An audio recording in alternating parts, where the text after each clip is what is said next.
రాష్ట్రంలో కాంగ్రెస్ 100 రోజుల పాలనకు ప్రజలు పట్టం కట్టారన్నారు ఎమ్మెల్యే ఎన్ఎం శ్రీనివాసరెడ్డి.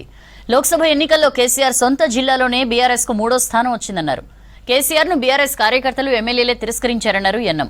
పక్క రాష్ట్రంలో జగన్ కు అక్కడి ప్రజలు కర్రు కాల్చి వాత పెట్టారన్నారు. నియంతలాగా పరిపాలిస్తే ఇంటికే పంపుతామని ఏపీ ప్రజలు తేల్చి చెప్పారన్నారు మహబూబ్ నగర్ ఎమ్మెల్యే ఎన్ఎం శ్రీనివాసరెడ్డి. ఫలితాలు రాగానే కొందరి నోళ్లు పడిపోయినాయి, కొందరి నోళ్లు లెగుస్తున్నాయి.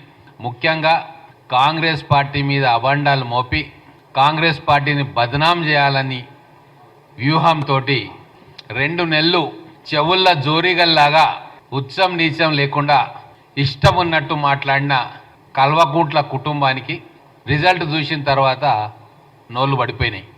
మా కాంగ్రెస్ పార్టీ 4 నెలల పాలన మీద పార్లమెంట్ ఎన్నికలు రిఫరెండం అని చెప్పి ధైర్యంగా ప్రజల మీద నమ్మకంతో చెప్పిండు. 0 సీట్లు తెచ్చుకున్న బీఆర్ఎస్ పార్టీ కల్వకుంట్ల కుటుంబం నోళ్ళు బంద్ చేసుకోవాలి. ఇట్లనే మీరు సొల్లుబాగుడు వాగితే ఇప్పుడైతే 0 సీట్లు వచ్చినాయి, రాబోయే రోజుల్లో తెలంగాణ ప్రజలు మీ పార్టీకి పిండం పెడతారు. సొంత మెదక్ జిల్లాలోనే మీరు 3వ స్థానంలోకి వచ్చిండ్రు. 7 స్థానాలలో డిపాజిట్లు పోయినాయి.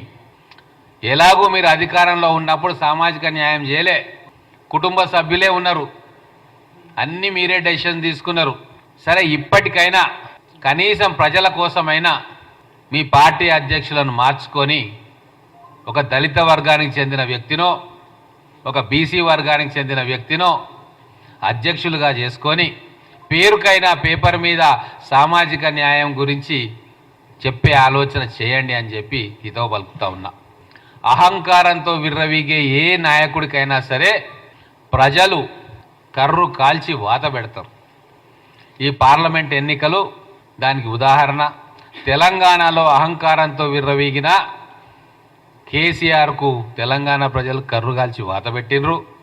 పక్కన ఉన్న ఆంధ్రప్రదేశ్లో వ్యవస్థలన్నింటినీ భ్రష్టు పట్టించి అహంకారంతో పరిపాలన చేసిన జగన్మోహన్ రెడ్డి గారికి కూడా ఇంతకంటే దారుణమైన శిక్ష అక్కడ ప్రజలు